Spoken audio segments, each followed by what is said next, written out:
le wa, le wa, le wa, le wa.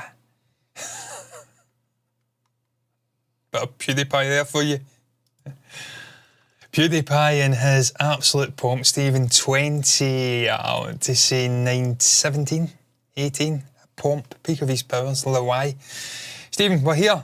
I'm Jonathan. Welcome in. This is Tier List. And on this occasion, the 1990s, the top 50 films of the 1990s. We are going to be breaking down here today. Stephen, there is more than 50 films in this tier maker list. I can't think of the word. Presentation. I think there's closer to 60. I've already put a couple into a tier that I am lovingly referring to as John's Soppy Nostalgia picks. Yeah. So, yeah, and we've already got an honourable mention. Let's try that again. An honourable mention for a film which me and Stephen have admitted to ourselves we haven't seen. At least I don't think I've seen it. Shall we bring it up, Stephen? By the way, that's Stephen to the left, Stephen John McLaughlin. He's the co-host on the stream tonight. I am Jonathan C. Walsh. I am the host of the stream tonight. Let's bring up the web capture and get dancing here. Because after all, you're either dancing or you're romancing, really, baby. And I want to be dancing. God. As you can see, John's soppy nostalgia picks up Aladdin in there. Because I simply couldn't allow Aladdin not to be in this discussion. The great, the late and great Robin Williams in there as Genie, a formative part of my, a big part of my formative years. I loved the film. It was brilliantly animated. This was during the sort of post-golden era of Disney animations, but still firmly a great, great animated original Disney movie. Stephen, of course, we've now had remakes galore, and this is certainly one that was remade, and obviously we had Will Smith playing the Genie to much greater, or lesser effect, I should say. I just thought I'd put that in there because it was a big film in my childhood. James and the Giant Peach, arguably my favourite film as a kid, and just a brilliant English cast in there, British cast in there, Pete Postlethwaite, a whole host of other brilliant British English classically trained actors, and a really fun stop motion, beautiful put together little story. Stephen, honourable mentions, like I says, I'm struggling to say that tonight. Ronan, Robert De Niro, Sean Bean, a couple others in there. Yeah. I can't say definitively whether I've seen this film or not, so I can't. Yeah. John, if I have, it's once when I was like 7. So, I mean... Yeah, I mean, if I thought the 1980s was tough, the two shows that we did last week, this is even tougher. When I was looking down this list, and I think it's important to say, although there's about 62 films entered into this tier list, only 50 of them will make the actual list. So it's going to be really hard. And you mentioned Ronan, John. There was many films in this that I was like, LA Confidential, I've seen that. I know I've seen it, and I'm trying to remember it. The 90s was my time, obviously, for, I was a teenager, so I just devoured films on a daily basis. That's the way it was. So this was a hard one to sort of bring down to at least 50, and we couldn't even do that. John, I have to put my hand up. You actually probably have saved my skin, saved my bacon. If Sin comes in here and finds out something I left out, she would come hunting for me. To be fair, Stephen, we originally said no sequels, but my rationale for putting it in was that Terminator came out in the 80s, and of course we discussed Terminator last week. So my get out is T2 is far too good a film to leave out.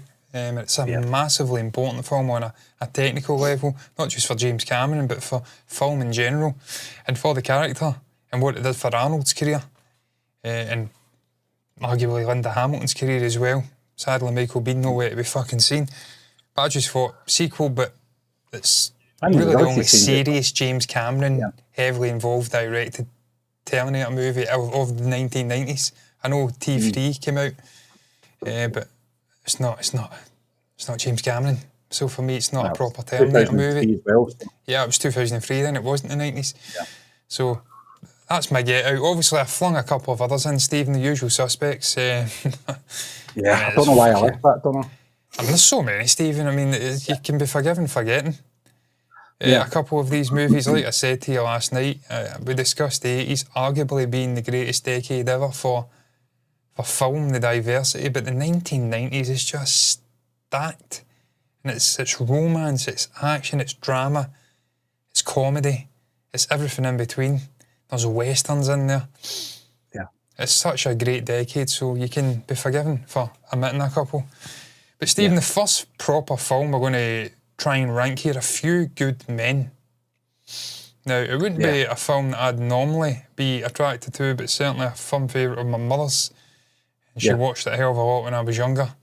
And obviously, you look at the cast, Kevin Bacon's in there, he's not on the poster. He's been completely patched. But he is in there, he's the lawyer for the state, for the US military. Jack Nicholson's playing a sort of hard-hitting general, I think, kind of figure. Involved, implicated in the bullying and the subsequent death of a soldier at a training sort of base. Tom Cruise is in there, he's another sort of lawyer figure. Demi Moore's in there, very good looking young Demi Moore. And look, Tom's good looking as well, give him his flowers. Yeah. Kevin looked alright, I think it was post-nose job, so he wasn't bad either. But Stephen, this is a great film. It's a great example of a court drama where the audience goes on the journey with the actual characters, and you almost live vicariously through the leading characters, and as they make discoveries, you make them as well. And then also, we knew from the get-go Jack Nicholson's character was well involved, but it was just the manner in which Tom got that confession out of him. For me, it's a really great movie. I personally, I don't know about you, if you would agree, I'd maybe put it in the middle just now and probably reverse engineer it later on. Yeah, it's as you said, it's a great courtroom drama, with a fantastic cast and a good supporting cast as well. J.T. Walsh is in there, Kevin Pollak, Kiefer Sutherland. It's a very strong cast overall, but I was going to say either, in the second tier or the third tier, so I would maybe leave it there just now. It might move up, actually. Yeah, it could, but there's so many great ones. I think somewhere in the middle is a fair start for that. Stephen, American Beauty, the much maligned and obviously controversial figure that is Kevin Spacey. And this Mina Savari, I think, in there as well. Can't remember who else. A really complicated film with a really dark ending. And I think, if I'm right in saying, he falls for his daughter's friend. There's a whole host of sort of midlife stuff going on with the character. I've seen it maybe once or twice, but my memories are that it's a really, really good film. Really well written. One of those films, and we talked about this last week when we were doing the 80s stuff. It's a film you only have to watch once to really appreciate it. It's a well-structured film. Sam Mendes obviously directing, as you mentioned, Kevin Spacey in there, Thora Birch, Annette Bening. There's a whole host of names in there. John, we've had interactions, or I had interactions with Mina Savari many moons ago, and it was weird. It was weird, but this was a fantastic film. Good soundtrack as well. A good track from, I think it's a Neil Young song, but Annie Lennox is covering it. It's very much at the end when things are sort of falling apart for the Lester character played by Kevin Spacey. But cinematography in this movie and the pacing of the film and the dialogue, everything about it is just top notch. And Stephen, look, you can see what you want about Kevin Spacey and what's happened since, and your opinions on him, his innocence, his guilt, whatever you think, but there is no downplaying this guy's acting calibre. He's one of the greatest actors to ever walk the face of the earth. Just what he brings to films, his presence, he makes everybody around him better. He's just a sublime actor. I don't know where I would put this. I would say probably the same as a few. Yeah, I think so. Yeah, I think so. It can change. Yeah, this is the first one I've not seen, Stephen, at least that I can remember, and it does. I'm ashamed to say it because I'm a big fan of Ed Norton, and this is when you think Ed and you think of visuals, this is a character you actually think about. And I've not even seen the fucking film, but it's not the first nor the last big, really well-known film that I ain't seen from the 1990s. One's coming up further down this list, and that's a real fucking corker, because how have I not seen that? But I John, almost this is want to the leave first it for the film- channel in case we react to it or something. I don't just want Well, to we watch it. we could save it for the channel, John. But this was the first movie I think I saw Edward Norton in. Obviously, I knew Edward Furlong from the Terminator film, but yeah, I mean, I don't want to give too much away because I do recommend you watch it. But John, just reading the synopsis just to give you a brief idea of what the film's about. It's a white supremacist is released from prison, a changed man, and hopes to prevent his younger brother from following in his footsteps. I think this was the first film, as I said, I seen Edward Norton in, and I really took notice of the actor from that point onwards. A phenomenal actor, John. Last film I saw him in was the Bob Dylan film. Again, Playing the manager. Oh no, the musician that got him on the road. Yeah. I helped him. You know, just the guy's so diverse. He's so just his range. You know, every sort of film he tackles, he just comes out on top of it. Yeah. You know, he just really engulfs himself in that character, and in this one as well. A phenomenal performance, John. I was actually quite surprised you said you hadn't seen this one because I thought perhaps this is one of the ones that you would have really homed in on. Well, Steve, the synopsis and the actors involved, it ticks the boxes, so it's certainly one I have to go and watch. I think it's just, there's a couple of these films that I'll not have seen in this particular list. It's just a victim of the age I was. I was very young in the 1990s. I was growing up. I was a 90s kid.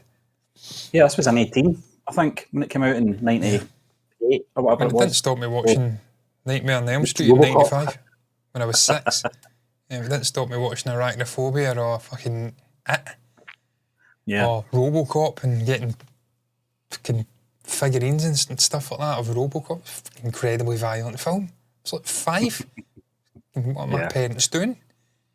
I think Turned out all right, though, to be fair. Subject matter, though, John, it's a little bit different, isn't it? There's no comic book sort of vibe off this. It's a serious issue, and I mean, I think it's still a serious issue, Stephen, even now.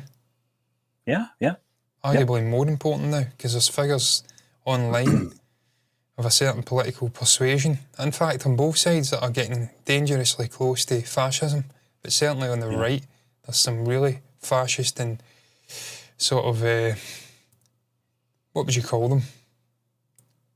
White supremacists kind of figures that are getting more and more traction, and certainly the likes of X is giving them a platform. So this is an important film. Maybe these people should go and watch a film like this and how not to get indoctrined and caught up in fascism and cultist kind of behaviour. And Ed Norton's certainly the fucking guy to spearhead a film like that. Stephen, where would you put it? Yeah, I mean, I think, John, in terms of positioning, it's, again, we're having this sort of issue where we can't really compare films against each other, but we have to just do our best in terms of production and acting and casting, etc. And I think American History X is probably below A Few Good Men and American Beauty for me. Put it in there just now. It can always change. Yeah.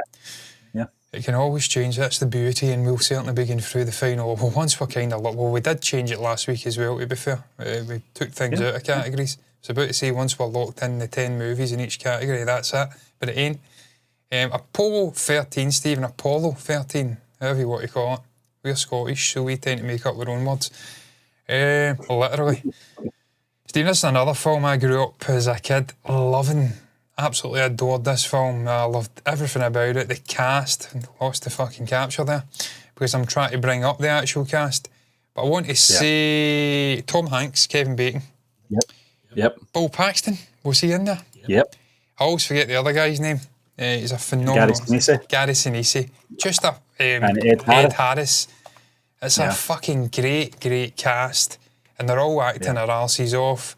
It's a brilliant historical biopic drama about the failed Apollo 13 mission, where obviously they plan to go to the moon.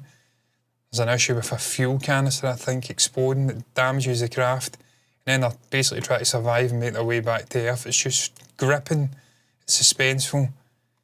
It's an important story to tell about these sacrifices that these brave men and women were doing and making 30, 40 odd years ago, 50, 60 years ago. A special mention to Clint Howard, who always appears as a control room guy in these type of films. Every film he appears in, he's always one of these control room guys that wipes his brow at the end when everything turns out okay. You know who Clint Howard is, don't you? Yeah. Yeah, Ron Howard, brother, from Gentle Ben and Star Trek fame as a kid.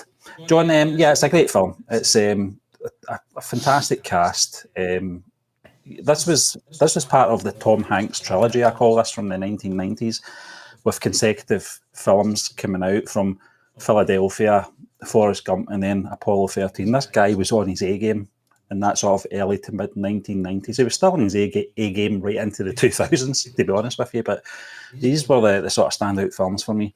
And Apollo 13, for me, in terms of how accurate it was, I'm not sure. I'm pretty sure there's probably some dramatic effect in there as well, but the actual seriousness of the situation, having read what happened and how they had to maneuver this situation as well to get these guys home safe. It was just pulling you in. The acting, the direction as well. It was Ron Howard, wasn't it? Ron Howard, directed this film. Yeah. Brilliant score as well, if I remember correctly. Really, really sort of goosebump inducing score. Steve, just highlighted the sheer bollocks that these men had back in those days. They were effectively going to the fucking moon. They were going into space with technology that would fucking current day PCs and even games consoles are like probably fucking 1,000 times more powerful than the gadgetry and the technology that they had their hands on, and they were going out into space. And you certainly see that. They're kind of winging it. They're trying to fit square pegs into circular holes and whatnot and try to make a way for these oxygen things and these support systems to work. It's just a really, really well put together film. James Horner was the composer. He's an outstanding composer. He's done Titanic, Avatar, Perfect Storm, fucking everything and anything really. Romeo and Juliet, another favourite of mine. No, that's not the same one. That's not the one I'm thinking about. I'm thinking about the 1990s one with Kate Winslet and Leonardo. I think it was 1990s. It's got to have been the Cardigans. Love Fool, I think, was the song. Another. We need to do a music one, by the way, because that's one of my all-time favourite sort of guilty pleasure songs. Shouldn't like it, but I do. Stephen, I would rank this up there with... I would put it up probably alongside... Yeah, I'd put it in the 21 to 30 category, maybe towards the end of it. Could slip down here, but right now I'd put it there. I rate it very highly. I loved it as a kid, even though it had sort of really horrendous implications for the people involved, and I probably shouldn't have seen it as a kid because it was a serious sort of adult kind of film, but I remember loving this film and the performances. It's a film that's got great rewatchability as well. You can put it on and watch it again and again. It sucks you in, like a lot of these films from this decade do, and certainly one far along that we're going to be tackling, even though it's a historically inaccurate pile of shit. I mean, it sucks you in. I think in terms of Jim Lovell, who Tom Hanks played, did he not? He passed away this year, I think, did he? Did he just pass away this year? I didn't know that. Yeah, August. August he passed away, 97, Absolute hero. Yeah, all those people were incredible, Stephen. Just what they did. Like I says, having the bollocks to go into space, I mean, even now, I wouldn't do it with the technology we have at our sort of disposal now. I wouldn't go anywhere near a spacecraft, even if there was a ridiculous-sized fucking asteroid about to strike Earth. I'd just take my chances down here. I view it the same as the ocean. I can swim, but I don't fuck with the ocean. No chance. I remember Crete, 2006, walking out and it getting colder and the ground slipping away. I'm like, that's me. Back I go. I'm a land creature.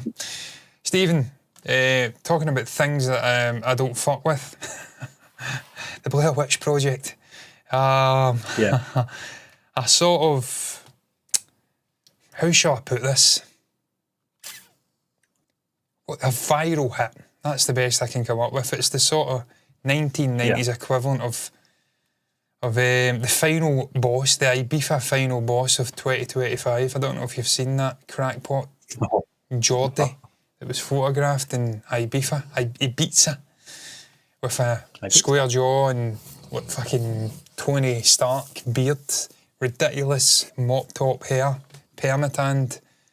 It became a sort of sensation. That's what Blair Witch Project was in the 1990s. It was this sort of sensational film. It seemed to capitalise off of of great word of mouth, and this sort of revelation that it's a really scary movie and that there's a lot going on in there.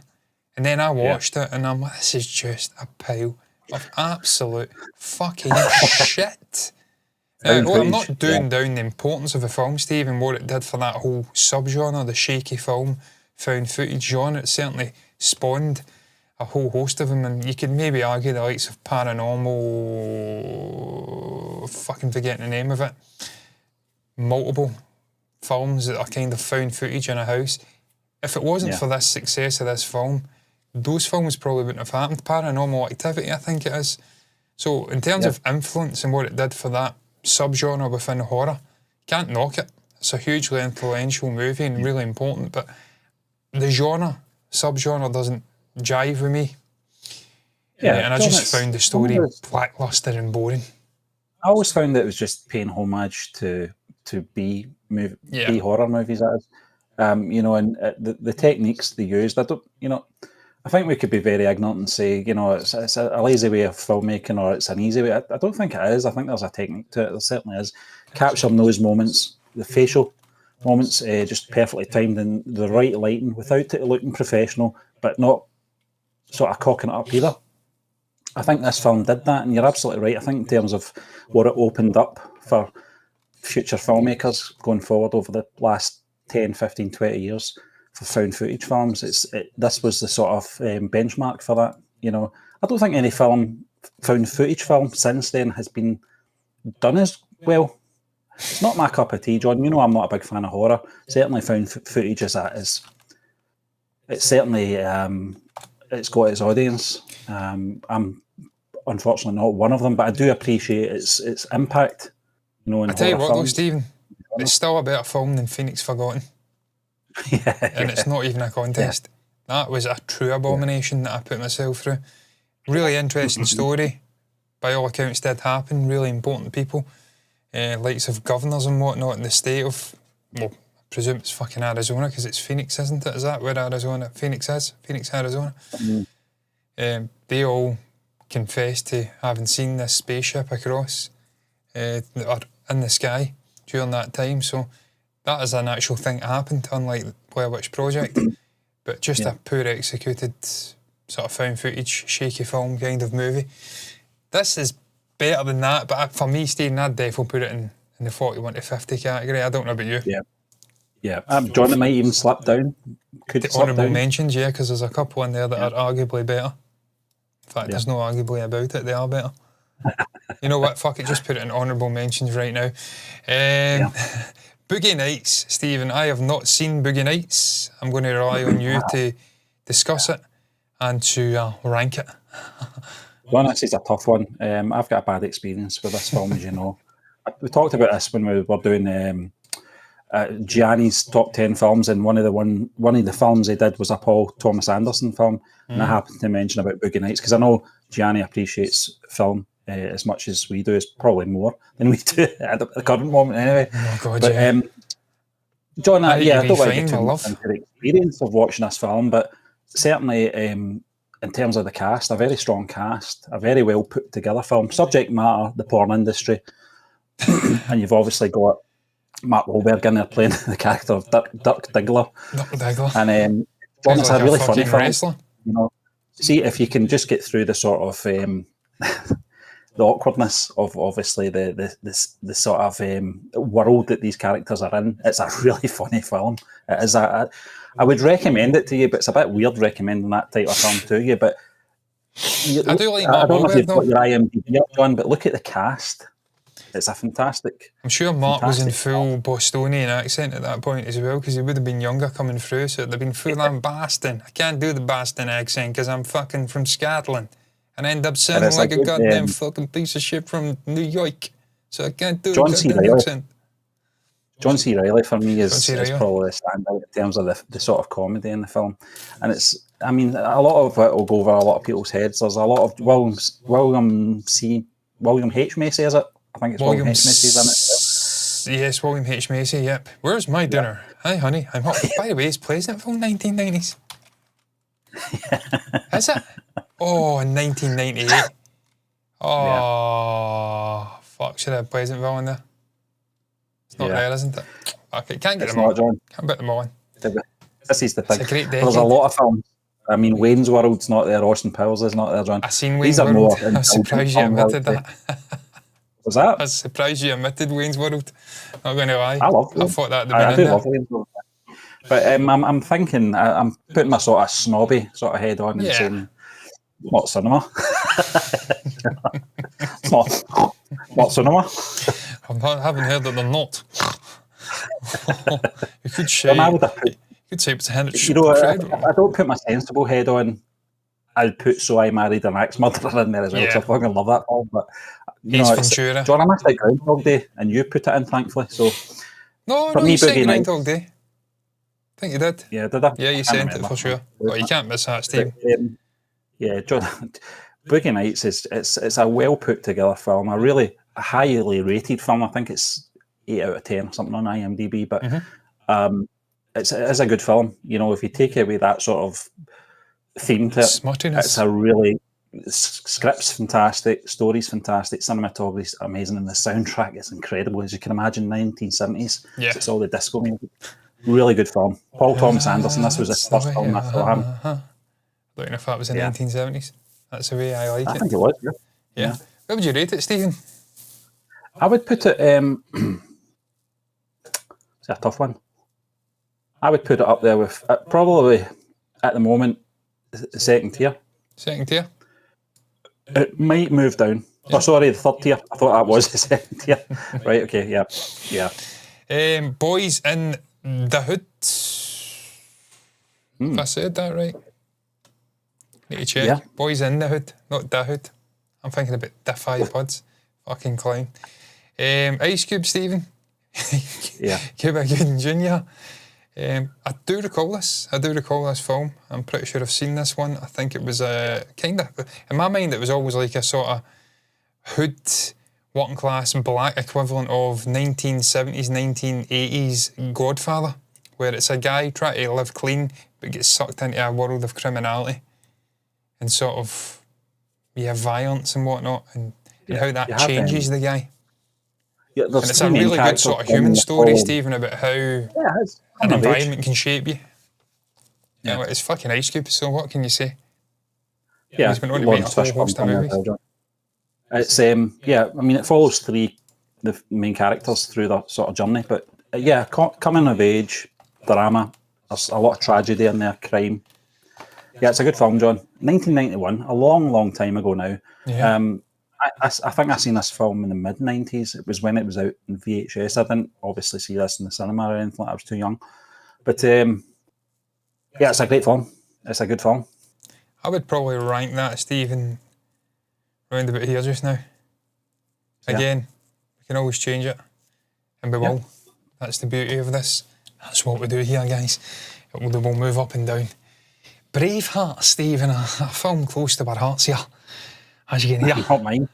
maybe not to you, Stephen. I mean, I was singing Fire of Scotland today.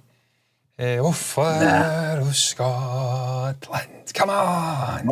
When will we see your lights again? I've got a Celtic top on, but I'm Scottish and Irish background, but I was born in Glasgow, so I'm Scottish. And Stephen, look, Clan Robertson, part of the Clan Robertson, via my mother. Going back to Duncan, the Independence Wars, he fought beside William Wallace and Robert the Bruce for Scotland in the Independence Wars against Longshanks, Edward, the English. And this film is, let's get real here, a complete bastardisation of the history of Scotland and of the Independence Wars. And in certainly one character's case, a complete and utter disgrace, the way that they portray the character. I'm talking about the real Braveheart here, not William Wallace, but Robert the Bruce. Literal mural, I think, in Fife, big Braveheart at the top of the actual church, and it's about Robert the Bruce. He's presented as a coward, as a traitor, as a flip-flopper in this film, and he certainly fucking isn't. But Stephen, that aside, look, again, Mel Gibson's turned into a sort of controversial figure in the years that have ensued after Braveheart, but got to commend him. The guy's, is he American? Mel, he is, isn't he? Mel Gibson. Yeah. Do you know something, Canadian, John? American. It's one of those ones where I'm thinking, is he Australian? I'm thinking Australian as well. Yeah, I think it's just Mad Max. I don't know if it was shot in Australia. I can't remember. I think he moved. I think he moved to Australia. I think that's what it was. But he is American, you're right. He did a great job, Stephen. The accent wasn't horrendous. It was a powerful performance. There's certain monologues in there. He's talking also the freedom monologue. The music is just fucking god tier. And I forget the guy who did it. He died in a helicopter crash or a plane crash. All right. Really, really good composer. Young composer. The music is sublime. The performances in it are pretty fucking good, to be fair. You've got Patrick McGowan in there as Longshanks. A couple other notable names, James Cosmo, and obviously what's the little fucking Brian Cox is in there, little ginger-haired guy, Curran. Tony Curran. Yeah. Is he in this? Yeah, I think he is in it. Pretty sure he is. Maybe wrong. But Stephen, look, it's historically inaccurate, but it's an entertaining film, and if you are born or you have even a hint of Scottish fucking ancestry within your being, then it riles you up no end, seeing what fucking happened, and it just leaves you feeling proud when they fight back and give a bit. So James Horner was the composer. Just fucking unbelievable composing. John, in terms of production, you're right. I think most of it was shot in Ireland because of tax things that were going on. It's crazy when you think about it, you know. But what this film did for the tourist board was a really good thing as well. You know, the amount of people that, I mean, Scotland is on the map. It's always been on the map for the contributions that we've made to the world. Some of the greatest inventions. But in terms of obviously film, the one before this was the Liam Neeson one, Rob Roy. I think it was out the year before, which was an okay film as well. But this one, Angus McFadden is playing Robert the Bruce, who's a great actor. I think he actually did a Robert the Bruce film. It was like a sort of sequel to this, wasn't it? Or a prequel, I can't remember. That was a sequel. But no, I mean, it's I get it, obviously it stirs up emotions for Scottish people, etc. But you know, I watched it as it's a good film. It's, you know, in terms of take all the sort of historic moments out and the nationalities, etc. It's a really good film in terms of its pacing, its production, its casting, script as well. And as you said, the soundtrack was phenomenal. It was a beautiful soundtrack. Yeah. And Mel Gibson, you know, it's not the worst accent I've heard in terms of Scottish. It's not on the same sort of level as Groundkeeper Willie from The Simpsons, but Montgomery Scott from Star Trek. I thought he did an okay job. Yeah. Oh, he did. Listen, he did a decent job, Steve. And obviously, again, historical inaccuracies. They never put bully paint on their face. That was a fucking pics about fucking 1,000 years earlier or something, 800 years earlier.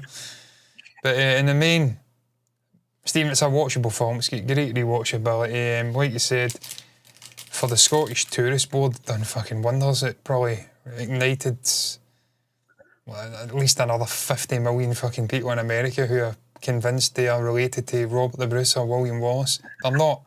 If anybody's got that, then it's me. My name's fucking Walsh. Breatnick. I share the same Gaelic name as Wallace. So if anybody's claiming it, then it's fucking me. But having said that, Stephen, it does go into 41 to 50. Let's not kid ourselves here. Mel Gibson's 38 when he did this film, John. 38. Yeah. Fucking look good for it. Look good for it, man. Too short though, wasn't he? What is Mel's, what, 5'9" or something? Too short. William Wallace was about 6'4" or something. Guy's sword was about 7 foot tall. I'm not joking, it's in a museum. Go and look at it. So he's too fucking short, but he done a good job. For me, 41 to 50. It's a good film, but it's not upper echelons in the 1990s. I don't think anyway, but it can change.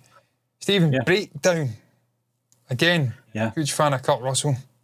Love the guy in a whole host of different roles.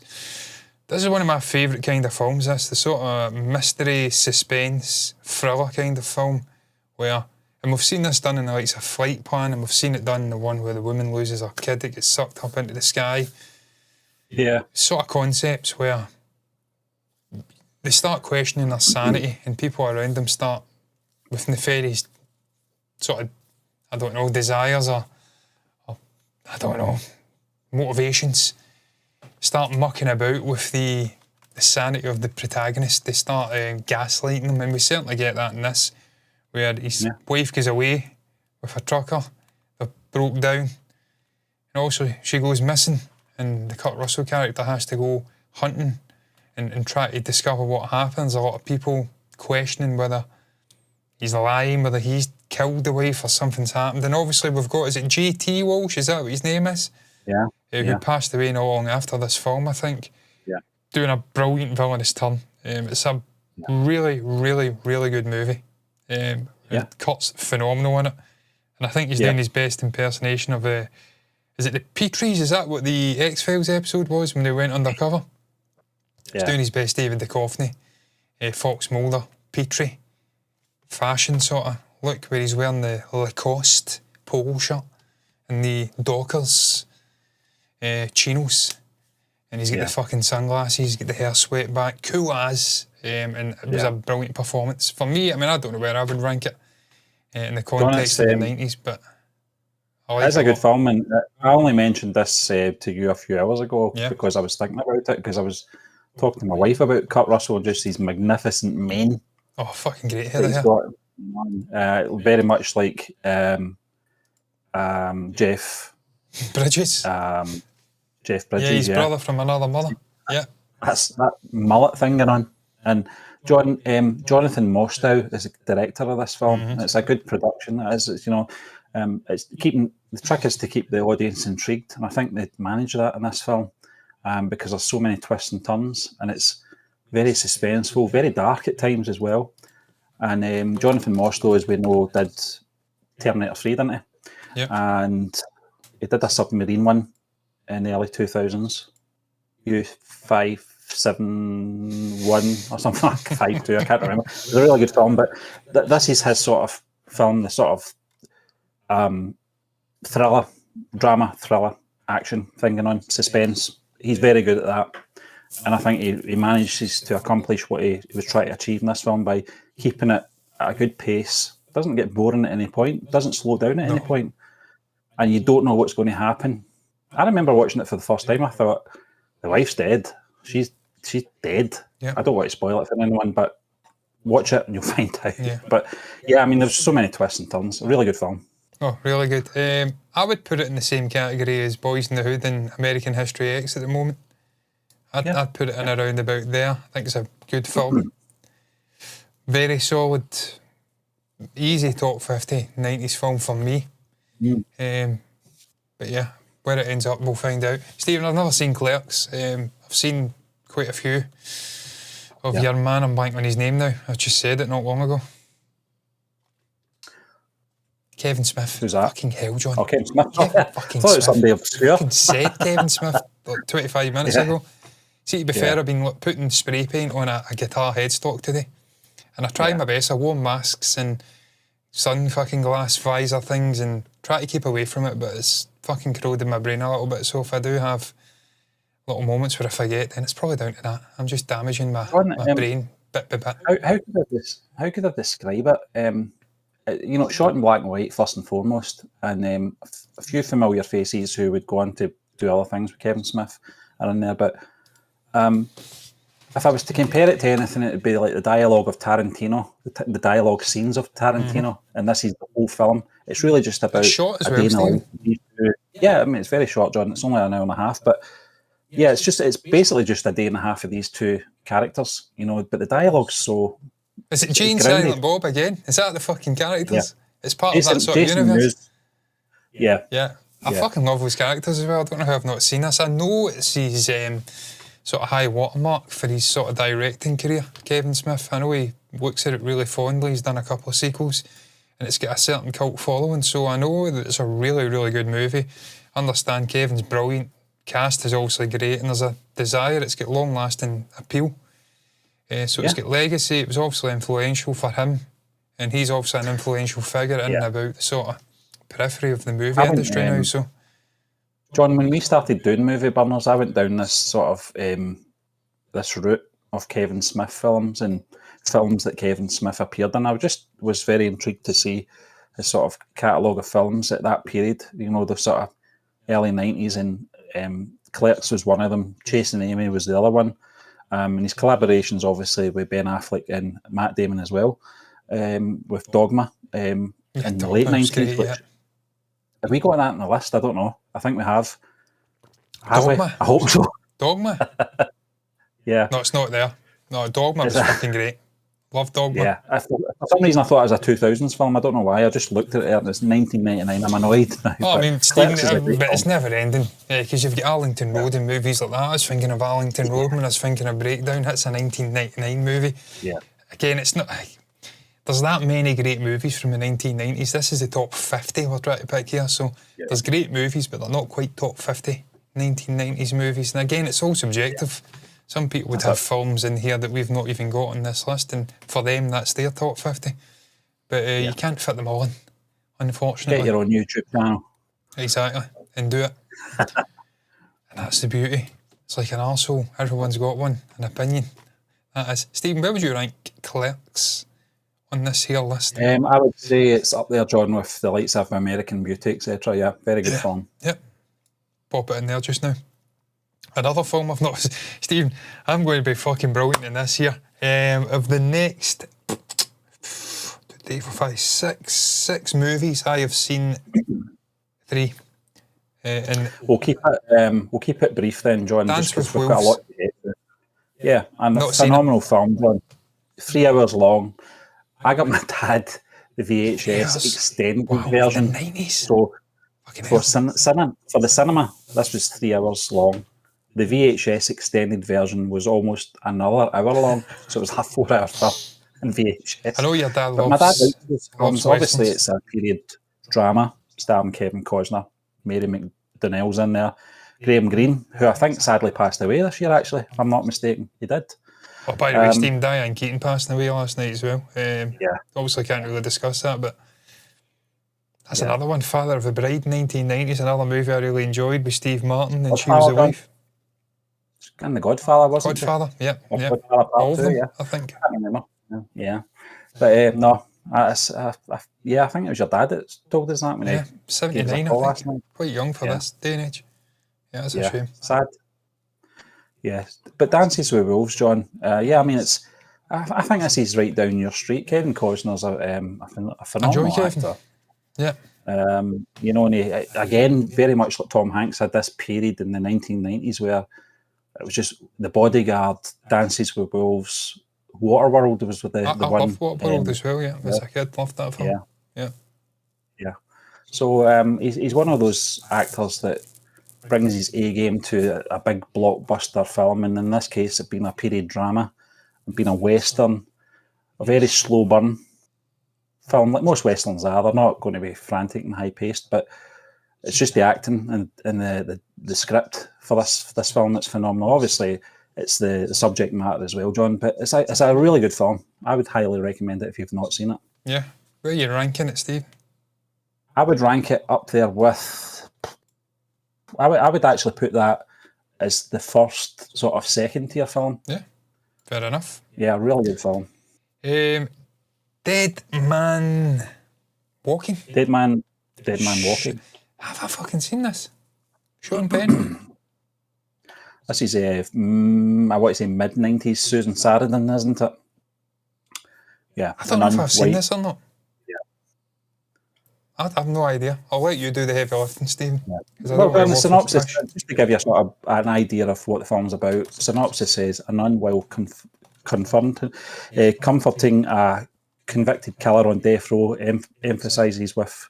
I think I'm drunk here, by the way. Empathises with both the killer and his victims' families. I've only had one bottle of beer. I'm absolutely struggling to say things at times, but John, I've had one can as well. A legal drama. John, there was another film. I think I have seen this. Tim fucking Robbins directed this. Jesus Christ. Yeah. In 1995? Fucking what? There was another drama film, a courtroom drama film. I'm forgetting the name of it just now, but it actually popped into my head earlier on, the Kevin Bacon one with Brad Pitt, etc. very much similar to this, a legal drama. I don't know if it's based off a true story. I think it might be. I think this one, in terms of Dead Man Walking, is could be based off a true story. But and this was peak Sean Penn, Stephen. You could argue sort of late 80s, I think, into like 90s. I mean, he's always been fucking phenomenal, even into 2000s. I'm talking shite. I Am Sam, Mystic River. Guy's just been consistently dynamite his entire fucking career, but this is like top of the sort of peak eras for Sean. What can you say about Susan Sarandon? She's fucking incredible as well. You've got brilliant cast in there. I do recall it. I remember it. Vividly, well, not vividly, I was about to say vividly, for fuck's sake. That's the complete opposite of what I'm meaning, vaguely. A lot of these movies I've seen maybe once or twice. Some I've seen a lot more. John, the other one I was thinking about, I'm blanking on it right now, but it was the sort of mid to early 90s, and it was about Kevin Bacon was the abusive. He was the character that was abusing these boys, I'm pretty sure. Oh, is this another one of the dodgy pedo roles for Kevin? That got him a reputation with a certain family member who thinks that he's something he's not. And I'm constantly arguing it's like he's such a good actor that you actually believe the roles that he has played are him. John, it's Sleepers. Sleepers? Yeah. Yeah. Yeah. No, I mean, Stephen... Jason Patrick, Kevin Bacon, Robert De Niro, Brad Pitt, yeah. Billy Cudrup, Mini Driver. I don't know why we've not got this on the list, actually, but again, it's one of those ones from the sort of... The 1990s was very good at doing these sort of courtroom sort of dramas and psychological dramas as well. And obviously, Kevin Bacon was a big part of that film. But where I rate this one, I would say it's probably in there at A Few Good Men. Yeah. Probably in between. Yeah, but maybe actually, is it better? I don't know if it's better than A Few Good Men. I think it's better than A Few Good Men. I think American Beauty's better than A Few Good Men. Yeah. I'd say Clerks is better than Apollo 13, but we'll get into that, the fine detailing. Edward Scissorhands, Stephen. He's got scissors as hands. We often like to joke about Tim Burton being this sort of goofy, sort of cult figure. He's got a very distinct style, and we think of Johnny Depp, and he's this sort of... I mean, he was a really serious actor, like heartthrob serious actor, and then he kind of took on these sort of cracker roles, I like to say, where he's playing these sort of outcast, most campy kind of characters, and he's got a reputation of, I don't know, Stephen, I mean, a lot of people view him as being a serious actor, but a lot of people view Johnny Depp as being a bit of a joke figure and not a very serious actor. I'm one of the ones that actually views him as being a serious actor, because I think it's hard to kind of be enveloped in a role like this and give it your all. And certainly, growing up, I was slightly terrified by this film, but also enjoyed it as well. And Johnny was in brilliant performance. He was in quite a few 80s films. A Nightmare on Elm Street, I think, was maybe his first one. But I wasn't thinking of Johnny in that. As well. But in terms of his sort of, I don't want to say breakout role, because it was already known, but for me, personally, it was Edward Scissorhands. It was this performance. I'm like you, John. I appreciate Johnny Depp's art. Yes, he sometimes takes character-driven roles in the vein of Jack Sparrow or Willy Wonka. He always puts his own spin on it. But for this is an original character for him to play.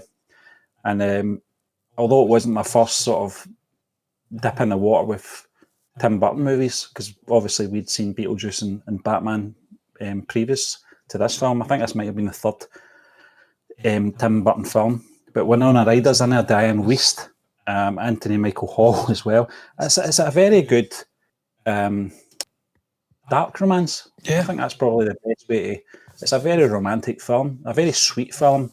I think Johnny Depp really plays the character very well in this. Yeah. Really, he really gets into the character's head, In a strange way, I was about to say coming of age, but it's a strange sort of, learning experience for the character where he has to get used to being socialised and around other people and not being ostracised. It's a tragic, poignant, brilliantly written story. And obviously the technical stuff, the visuals, classic Tim Burton stuff going on there. Certainly a classic 90s movie, Stephen. You think of the 1990s, you certainly think of Edward Scissorhands. For me, I mean, I don't think I'd go as far as putting it into top 2 categories, but I think it's certainly in and about here at the moment. This is getting stacked. We're up to 7. Yep. We've only got another 3 for there. So we need to start making... Thankful we've got brilliant films coming up and some not so brilliant films that will fill the other categories out. Yeah. More brilliant than not, I have to say. Face Off, Stephen, I put Face Off in here, even though I don't know why. It's not a top 50 90s film, is it? Is it really? A lot of people. I mean, I fucking love the film. I love it. Yeah. It's crazy, wacky. Again, it's a stupid film. It makes no fucking sense. They're changing their faces and they're changing their facial structure with it. I mean, you put Nick Cage's face on John Travolta, it wouldn't fit. Yeah. He's got a smaller head. John Travolta's got bigger jaws. And even if it did fit, he wouldn't look like fucking John Travolta. He'd look like Nick Cage. He's getting stretched out like what The Ring's described as doing to an occupant after 8 years of wearing it. What Bilbo Baggins felt like after 30 years or whatever of wearing the Ring of Power in the Lord of the Rings. Stretched out like a piece of butter spread too far on a piece of bread. That's what the face would look like. You know, this is what I take from this film is it's a John Woo film. I don't take it seriously. No. You know, it's balls to the wall action. It's going to have that sort of poser like dialogue. You know, it's very deliberately try to be quotable. If you know what I mean. And performance-wise, I thought Nicolas Cage was phenomenal in this film.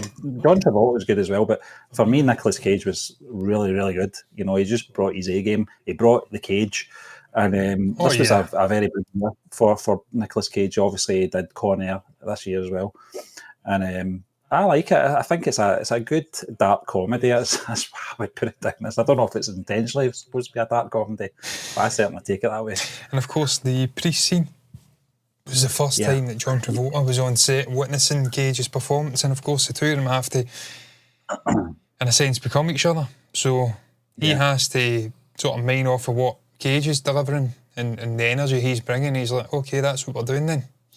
So I'm going to have to fucking bring that energy. And to be fair, he did it. He met the energy very well. Yeah. Stephen, for me, it goes in there for now. It could slip down into honourable mentions, but it goes into the bottom. But it's still worthy of mentioning. Stephen, this is a crime again. Against humanity that I have not seen this film, but I believe Frances McDormand may be the first Academy Award winning performance of her career. She's been on to win 3, I think. Fargo, yeah. I've never seen Fargo, ever. Yeah. John, this might be a good reason to do a watch along for Fargo, I think, because I think it's old enough that I don't think we'll get hammered on the channel for doing it. That Goonies. But William H. Macy, as you mentioned, Frances McDormand, Steve Buscemi. I mean, the list goes on. It's a very, very strong cast, and a great film. Obviously, the Coen brothers, John. I think it's both Coen, isn't it? Yes, I think it's Joe and Ethan. Just a great. You know, they always bring this dark comedy to these sort of dramas, tragic scenarios. You know, and this film is great. I think there was a TV spin-off a few years ago, wasn't there? Ewan McGregor was in. Was it Ewan McGregor or was it Mark Freeman? I can't remember. I think it was Ewan. Was it Ewan? Yeah. Yeah, I think it was. Yeah, just a great film, John. In fact, do you know something? I don't want to say too much because I do want to do a watch along. I've not seen this film in at least 20 years, and it's a great film. Frances McDormand, for me, a phenomenal actor, John. We've seen her go on to just excel, to do more great art, and fantastic film. Fantastic script and a great cast. Where would you put it, Stephen? Would you put it into the top 2? I would put it in the top 2, John. Yeah. I'd put it in the second tier just now. Could move up. Fight Club, Stephen. I forget who directed Fight Club, but it was David. Was it not David?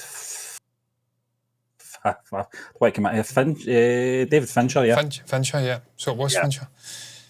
Stephen, I mean, what can you say about this movie? This is one of these sort of cult classic movies. Obviously, Ed Norton, Brad Pitt. It's got a whole sort of meme fucking community that spawned out of it. It's still going on 20, 30 years later.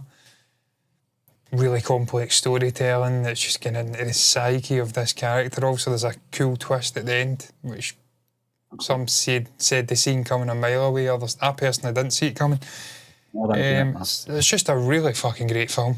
And Fincher always delivers on a technical level on his films. So you know you're getting just brilliance on a visual at the very least.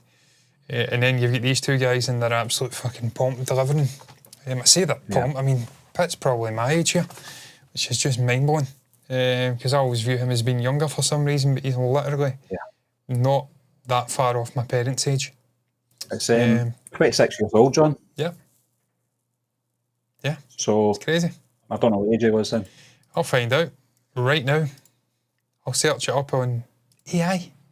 Search it up on AI. It's one of the most pathetic fucking things I've ever said in my life. Brad Pitt's age in Fight Club. He was 35 years old. He was 1 year younger than me. 1 year. When filming. Yeah, John. For me, you know, Brad Pitt.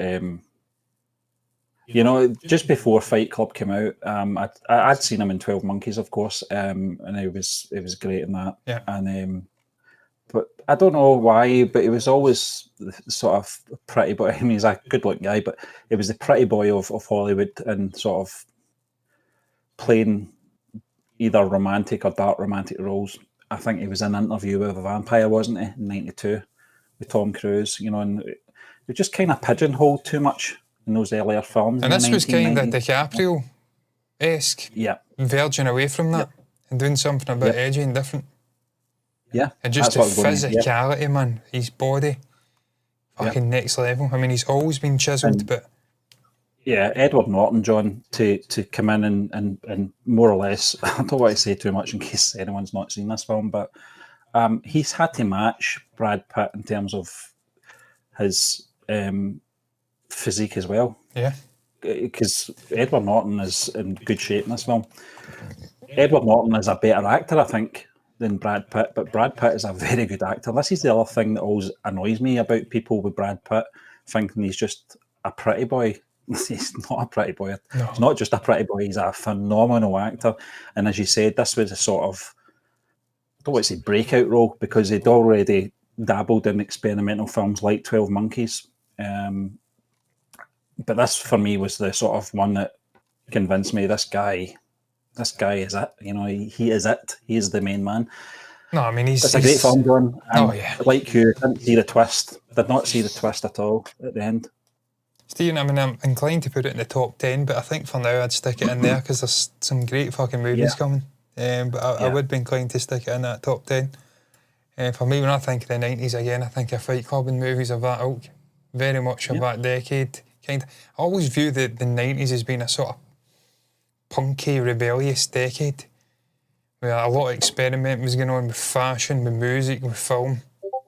A lot of pioneering and technological wise, we were making great advancements with video games and all sorts of other things. You think of visual effects going from heavy practical to the end of the decade, borderline blue screen of fucking death, levels of filmmaking with Phantom Menace. So a lot of advancement, but just punkish, raw, rebellious energy, and Fight Club just fucking typifies that in every single way. John, 1999 alone as a year in the 1990s produced some amazing film. Just that year alone. I mean, there's multiple years like that in the 90s, Stephen, where there's like 4 or 5 like genuinely world like contending for top 50 greatest movies of all time, not just fucking 90s movies.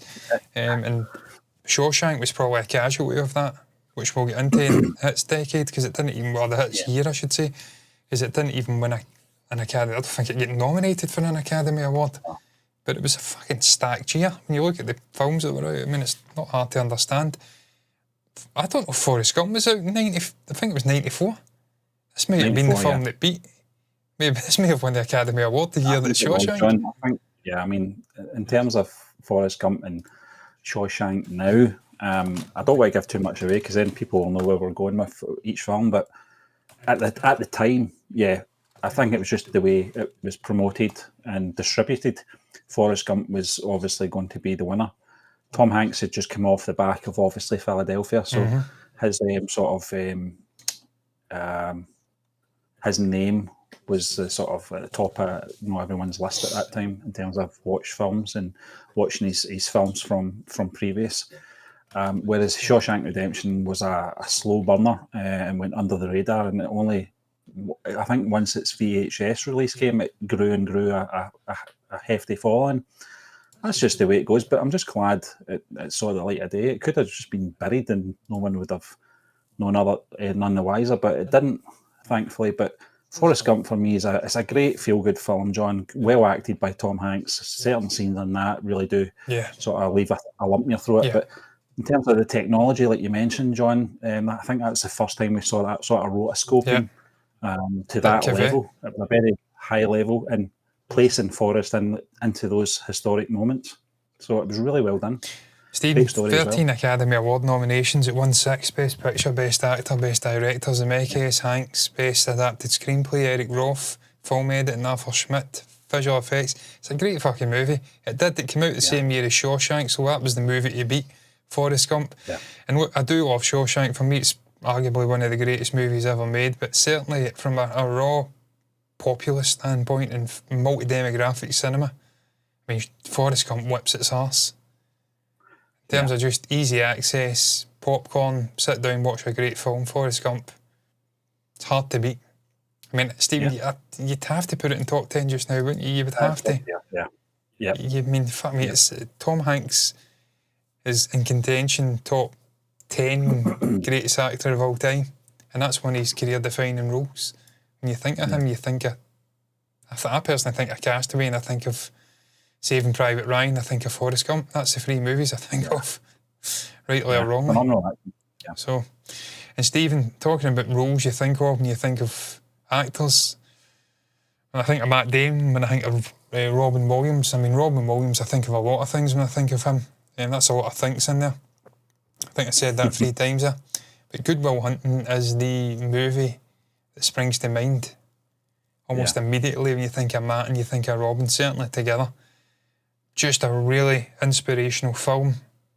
I remember seeing it for the first time and watching it with my mum and dad when I was younger, and they were getting quite emotional watching the film. It's a really, really inspirational film.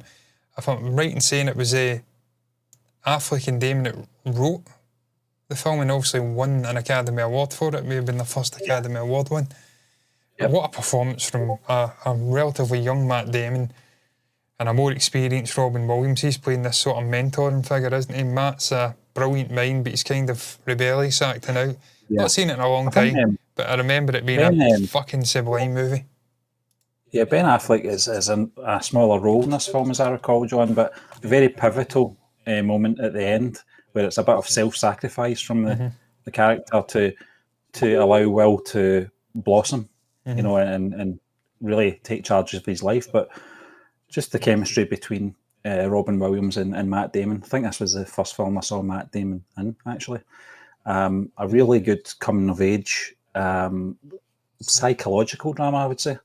And I think, and I do believe that Robin Williams ad-libbed quite a lot in that film as well. I think the farting scene, his wife farting in her sleep or something, I can't remember, was one of the sort of standout moments. And it had Matt Damon genuinely laughing, you know, and they kept that in the film.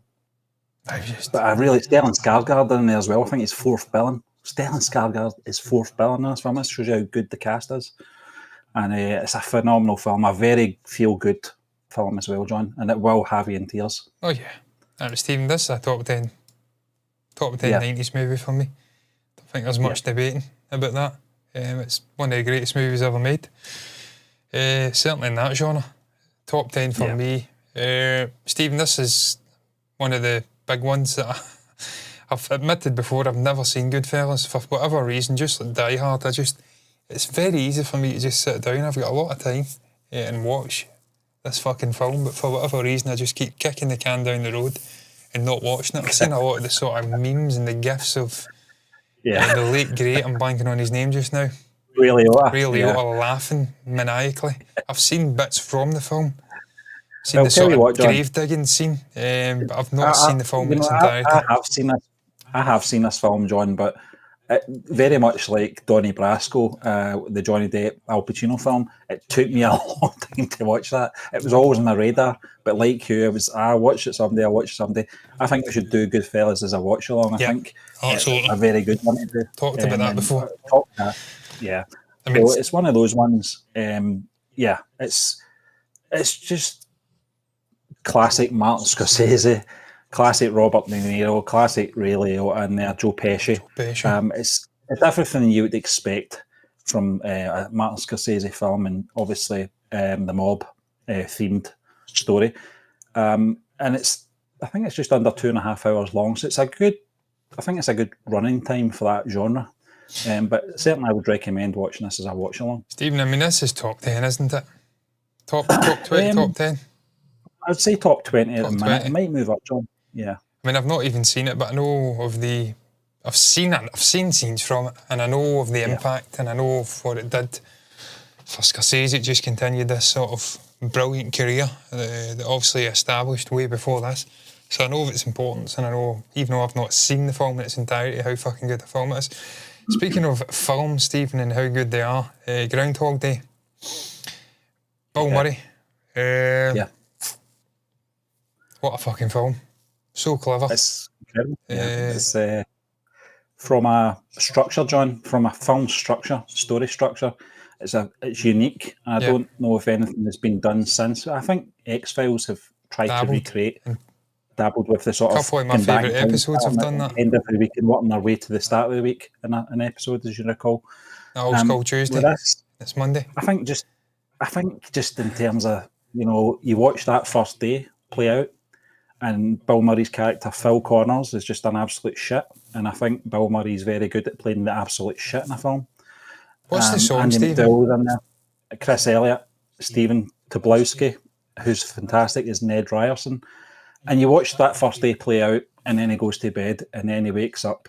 And I think everybody has a different experience on when the penny drops, that it's the same day. I guarantee that everybody has a different experience with that second relived day, and then you start to, wait a minute, and then it happens again. You're like, this is getting interesting. How is he going to play this? That's the key to it. Yeah. I think this is a film that Harold Ramis, who directed the film, fell out with Bill Murray for many years because they had a conflict in how the tone of the film should be. Ramis, as it is in the theatrical version of it, the public version, is that it had comedy with some dark places in there. I think Bill Murray was looking more of the film to be a bit more philosophical.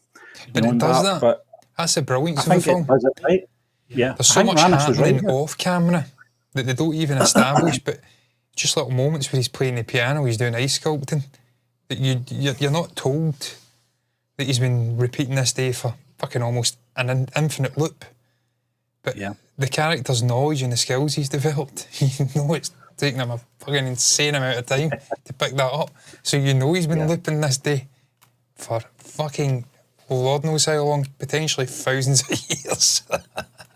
Because he is such an obnoxious character, he has to have a growth, a spiritual growth, and that's the brilliance of it. It's comedic, it's dark, but it's ultimately about a really selfish individual becoming a better human being at the end of it, and you go on that journey with him.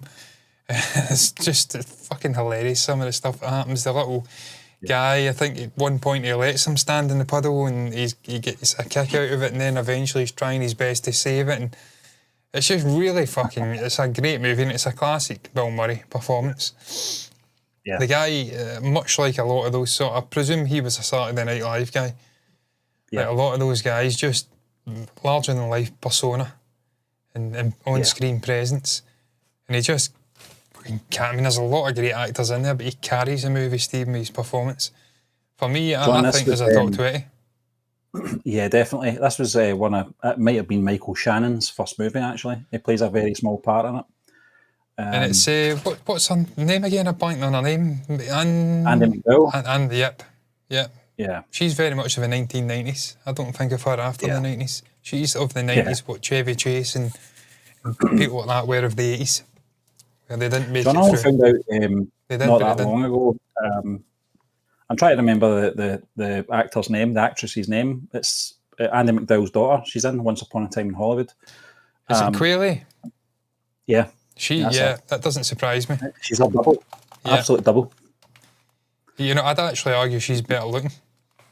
You know that? Margaret Qualley? Is that who I'm thinking about? Yeah, it is. Yeah. Yeah, she's definitely better looking than Andy. Hard to believe she's 30 now, fucking hell. That's crazy. No, she's better looking than her mother. No danger. Mother's good looking as well, to be fair. No, Steve, it's a fucking great movie. It's one of the great movies, and again, rewatchability. It's just a brilliant way of packaging a dark, philosophical story and an easily digestible, multi-demographic sort of package. And that was the brilliance of Harold Ramis. And despite their falling out, the brilliance of Bill Murray carrying that movie with his natural comedic sort of flourishes in there. Stephen, Heat. I mean, I think we can just put Heat right up into here. I don't think there's much discussion to be had there. It's one of the fucking greatest movies of its genre ever made. First time these two guys shared a screen together. And not just them, Stephen, you've got Val Kilmer and other people in there at the peak of their powers. This is not about the balls after when Pacino won his first Academy Award, which is a fucking crime against humanity. It's just fucking sublime. We were talking about it not long ago. It's got everything. Yeah, John, I can't remember why we were talking about it a long time ago. Heat sequel. Your man was going to make a sequel. Which is a Michael prequel. Mann. Yeah. Yeah, John, phenomenal. Great cast. John Voight in there as well. Have to mention him. Tom Sizemore. But yeah, it was a fantastic acted film, as you would expect from the two of the greatest actors ever in the history of cinema. And doing that yin-yang thing, Stephen, that we certainly enjoy in films, and we've enjoyed in Indian films, like Vikram Vedha, where you've got two guys on the opposite side of the sort of moral compass, but they're so alike. Yeah. They're almost opposites attracting. In line. Yeah. Either side of the law, but very close to the line, And they almost can see each other in themselves. And also when he has to take him out at the end, he's almost fucking holding him and fucking upset. And it's just brilliant. I mean, if you're going to do a film of that ilk and characters with those qualities, you can't really do better than De Niro and Pacino. I mean, it's just inspired. I mean, it's so obvious that you would bring actors of that calibre, but yet they didn't do it. Just when you were talking about the sequel there has been news on the sequel. We talked about, obviously, DiCaprio and Adam Driver. Austin Butler and Bradley Cooper are now cast. So there you are. Nah. It's happening. God, no. You just can't capture the energy of the 90s and 80s in film. No. It's a different era. The audiences are different, and it's these, like I just said, Stephen, it's these two characters and the two performances that deliver the sort of brilliance of the story in the film. You take them out, as good as those actors are, they're not on that calibre. Just create a new Heat. Rebadge it, something different, do something different. Stephen, this one wasn't a normal originally in the actual list. I've popped it in there just because I thought it was slightly egregious. I mean, I'm not the biggest sort of sycophant for Daniel Day-Lewis. I certainly think he's fucking great. He's one of them. People say Brando's the greatest actor of all time. I would argue Daniel Day-Lewis is the greatest actor of all time. His sort of hit list is just phenomenal. He barely did a movie, but every time he did it, he was just sublime. You think of Lincoln, you think of Gangs of New York, you think of this, so many other roles. My Left Foot, My Left Foot. But Stephen, I'm fucking blanking on the name of it. Jesus, I always think it's a Guildford 4, but it's based on the Guildford 4. In the name of the father. In the name of the father, and it's not just Day-Lewis, Stephen. You've got Pete Postlethwaite in there, the late great. It's obviously about 4 men, 5 men. Guildford 4, Guildford 4, wrongfully accused and locked up by the British state, and also the fight for, I was going to say emancipation, but I don't know if that's the right word, but certainly freedom, and the trials and tribulations that they go through. Certainly Daniel Day-Lewis's character, I don't know the name of the actual character. I know it's Giuseppe's his father's name. Yep. But just Conlon. what a wonderful performance from Daniel Day-Lewis, and a really raw and emotional film, John, just because you know it's rooted in reality. It's a brave film to come out in 1993 as well. This was still in the midst of the Troubles. Yeah. And, for I think Jim Sheridan was the director. You had Emma Thompson in there as well. So it was a really good Irish/UK cast in this film over a very sensitive topic at that time. But it was something that had to, I think, in terms of the way it was conducted and carried across into film, was handled very sensitively. And in terms of obviously Daniel Day-Lewis and Pete Postlethwaite, their acting in it was phenomenal. I don't know why it was left off originally, John, but you're absolutely right. Stephen, it's like phenomenal film. It's the 90s, man. It's a stacked decade. I mean, you're going to have to admit great movies. It's just impossible to get 50 fucking movies in this list. Yeah. And we'll see that at the end. Some will get omitted. That's why that's top 20 John, for me. Oh yeah, I mean, absolutely, Stephen. Yeah, it's up there with the likes of Fargo and Goodfellas, and we'll get the proper sort of order sorted out another time. Stephen, this is one of the few Tarantino movies I've never seen, Jackie Brown. Jackie Brown, for whatever reason, I don't know why, but I've never seen it. It's Samuel L, isn't it? Yeah, Samuel. Pam Grier is the sort of main character, playing obviously Jackie Brown. Jackie Brown, yeah. But you've obviously got Bridget Fonda in there, Michael Keaton, Robert De Niro, Chris Tucker. List goes on. It's a good film. It's a really good film, and I would recommend it if you're waiting for Tarantino's last film. This is probably I have to fucking watch it. Yeah. Watch this. I'm surprised I've not. Because it's a good cast. It's the one that everyone always leaves off when they do a top 3 or top 5 for whatever reason, and I would say, arguably it is in the top 5 Tarantino films. It's certainly better than what was that Western one that went on for fucking 3 hours or something? Hateful Eight. Hateful Eight, yeah. I think Jackie Brown's better than that, and I like the Hateful Eight, but this is the Hateful Eight was just. It was just unapologetic talky, even for Tarantino. I mean, that was taking a fucking piss. I mean, I enjoyed it. The Dingus scene obviously was a classic, and obviously your man. I would put it, John. I'd put it maybe third tier at the moment. Third tier. Yeah. We can sort out the order once, we do our second part. I think it's... I mean, is it better? Yeah, put it above that. Stephen, I've not seen JFK either. It's just too fucking long. I understand it's a phenomenal cast, a brilliant film, but I'm not invested enough in John fucking Kennedy, John Fitzgerald Kennedy, whatever his middle name was, and the killing of him. I'd seen it when I was in school in history. I seen him get his head blown off. I know there's a lot of conspiracy. There was something recently, some guy went in front of the Senate, I think, and testified that there was as much as 3 bullets fired towards him. So there certainly was a conspiracy. There certainly was more to the story than Lee Harvey Oswald killing him. Yeah. And also this film focuses on that, but I'm just not as invested in the story to watch a 3.5 hour fucking film. Kevin Costner likes a good long film. He likes to be in one of them, and again, early 90s, this is one of them, but it's one of those subject matters that needs 3 hours. It would have been better as a sort of mini-series, I think. I think it would have been better to do that, but this was the day and age where they didn't do that, because TV was seen as secondary at that point. But if it was made today, I think that's the structure they would have taken to take their time over it. But it's a very good film, John. It's one of those ones, if it comes on TV, it's usually late at night.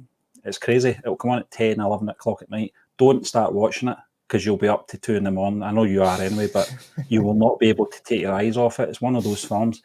Oliver Stone, wasn't it, directed it? A phenomenal cast, and it really delves into the conspiracy and, the statements from the event, and I think John Candy's in there as well. I've not looked at the cast, but I do recall. I mean, Tommy Lee Jones is in there. The cast is fucking ridiculous. It's insane. It's Gary amazing, Oldman, Tommy Lee Jones, Donald Sutherland, Kevin Costner, Jim Garrison, Kevin Bacon, Ed Asner, Jack Lemmon, John Candy. It's who's not in it? Joe Pesci, Laurie Metcalf. It's a fucking Vincent D'Onofrio. Yeah. And my guy that looks like Vincent D'Onofrio, Taylor Vince. Yeah. Vincent D'Onofrio in that photo looks like Christian Harloff. He does, yeah. But it's weird this is basic. Michael Rooker. But Michael Rooker. It's just a one of those Wayne blockbuster Knight, films fucking hell. out in the early 1990s, and although 3-hour films is a pretty norm thing these days, obviously with the Marvel stuff at times, again, like Dances with Wolves, it was one of those sort of unique films that were produced in the early 1990s that required that time because of the pacing and because of the subject matter and because it's a drama-driven film. It needs that time to tell the story and tell it to its true sort of worth, So it's a great film, John. It is a really good film. Oliver Stone did a really good job. I think I might have watched the making of that on National Geographic or something like that years ago, and it was so interesting. Even the behind the scenes documentary was just great to watch. Where would you put it? Well, I put it probably second tier at the moment. Yeah. Could move up because it is a really good film. Jurassic Park. First film I seen in the theatre, Stephen, I think I was 3 or 4. Steven Spielberg. Obviously, in the grand scheme of things, it's a fine film. It's not fucking greatest film of all time. Wow. But what it did on a technical level, I think it really set the sort of, I don't know, the path, is that the best word I can come up with? It set the foundations for the likes of Star Wars doing what it did with the Phantom Menace and the prequel trilogy. And it showed that, look, this is the future. I think there was a famous quote from Spielberg. He spoke to the animatronics guy and says, look, we're going to have to let you go on this one because we've got visual effects. And he's like, fucking hell, I'm out of job. What I'm paraphrasing heavily there. But obviously on a technical level, what it did, it was really impressive. I remember being obsessed with this as a kid, fucking obsessed with it, man. Dinosaurs and just the little Jeep things. Obviously you've got Sam Neill. Yeah. Jeff Goldblum. Always forget the Laurie. No Laurie. Laura Dern. Laura Dern. I was going to say Denton for some reason. Great cast, older cast, obviously younger kids in there as well with the experience sort of gained in them. Richard Attenborough, the late great Richard Attenborough in there. So for me, I mean, it's a very, very good movie. John, whatever side of the fence you sit on in terms of the Star Wars prequel trilogy, if you loved it, then you can thank this film. Yeah. If you hated the Star Wars prequel trilogy, you can blame this film because this was, as you said, was the one that opened the door for Lucas to say, right, it's time to make episode 1, 2, and 3 now. The technology is there now. Mm-hmm. But again, it's I think in terms of the story as well, I think it was, I thought it was interesting enough. I was 17, 18 when this film came out, so perhaps maybe not the demographic for it at that stage, although it's a family-led film. It's not the greatest storytelling in the world, but it's interesting in terms of the science behind it, the sort of science fiction, I should say, behind it in terms of extracting that DNA from the mosquito and how things kicked off, for this theme park. But it's an interesting story, good cast. We talked about Indiana Jones and those sort of themed films. I would say this is quite action adventure and that sort of theme, that these type of films are not made. Even the new sort of Jurassic World films have not got the same sort of charm as that first couple of Jurassic Park films. There's something about them. They were good chemistry, good humour. Something fresh, Stephen. It was a novel concept, whereas those ones are just mining out. But even then, Stephen, I mean, as good a film as it is, I don't think I'd go any higher than that for just now. Just looking at the standard that's still to come. Yeah. But it could change. And what's above it already, I think we'd struggle to be forced now, because we've only got 2 more in there and 3 more in there. See for the remainder of the films that are there, I think we'll just place them and we'll keep our thoughts for these ones for part 2. Because I know time going on. Yep. Well, Stephen, I'll let you do the heavy lifting and the ones that I don't know about. So, LA Confidential, never seen. John, this was late 90s. Kevin Spacey again, Russell Crowe, Guy Pearce as well. I think at this point he was only known as a soap actor. Mm-hmm. So this was the first film I saw Guy Pearce in. He wasn't playing Mike from Neighbours. Kim Basinger's in there as well. And a very good film. Curtis Hanson is the director. And it's a period drama. I think it's set in the 1950s. I think it's 60s, 50s. Looks it from the film there, yeah. Yeah. So it's a thriller. It's got conspiracy in there. It's got drama. Very much a detective story. But yeah, I mean, it's a really good cast, really good story. Perhaps maybe one for a watch along. It is a good film. I think it still holds up to today. Just over 2 hours long as well. So it's a good sort of time, good slot for that, for a watch along, I think. Where I put it, probably in the third tier. It's a decent film. It's a really decent film, yeah.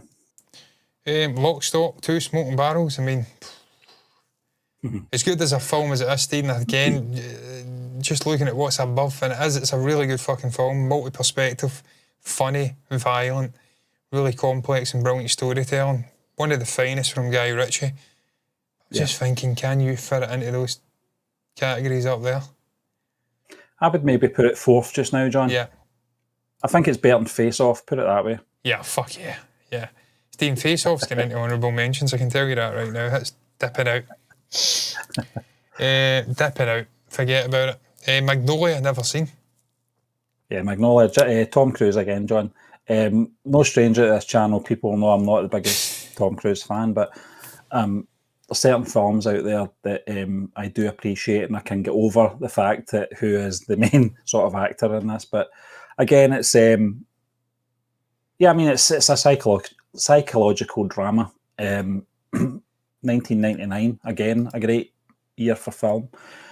And I think if Tom Cruise is not in there, it perhaps may have went under the radar because there were so many strong films that came out that year. But Philip Seymour Hoffman's in there as well, another fantastic actor who's sadly missed. Julianne Moore, again, phenomenal Centre of a actor. Woman, by the way. Fuck me, you should have put Centre of a Woman in there. That's actually a guilty pleasure of mine. Fucking really quotable film. Philip Seymour Hoffman's in there. This is a Paul Thomas Anderson film again, and I mean he's using certain players again that he can trust. This was the year after Boogie Nights, so I mean it's a great film, high quality film. John, again, it's another possible watch along for us. It's over 3 hours long though. It's a long film, so maybe not. Yeah, it doesn't matter. As long as it's a good film. I mean, I would probably put it. I think it's probably fourth tier at the moment, but it could move up to third tier. Yeah. Matrix. Technical wise, massively influential. Just fucking great story. Really interesting story, even now that kind of people look at as potential inspiration for what reality actually is, how we're living in a simulation. I mean, it's real to us, but it could still be a simulation. And they kind of tapped into that, the Wachowskis, isn't it? Also, Keanu Reeves been in various roles before this, but this is the one you kind of think of as the role that catapulted him to superstardom. Carrie-Anne Moss in there, Lawrence Fishburne. Brilliant fucking story. Just obviously Hugo Weaving as Agent Smith. Yeah. Quotable, brilliant on a technical level. Just a really fucking brilliant action movie, a really innovative and inspirational action movie. I mean, I don't know where you'd put it. I think it would have to be top 3 categories for me. Just for I would say.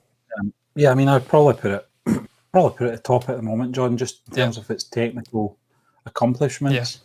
This came out the same year as The Phantom Menace, and I'm not sure what one Multi-camera. came first, but I think The Matrix might have come out afterwards in the late summer.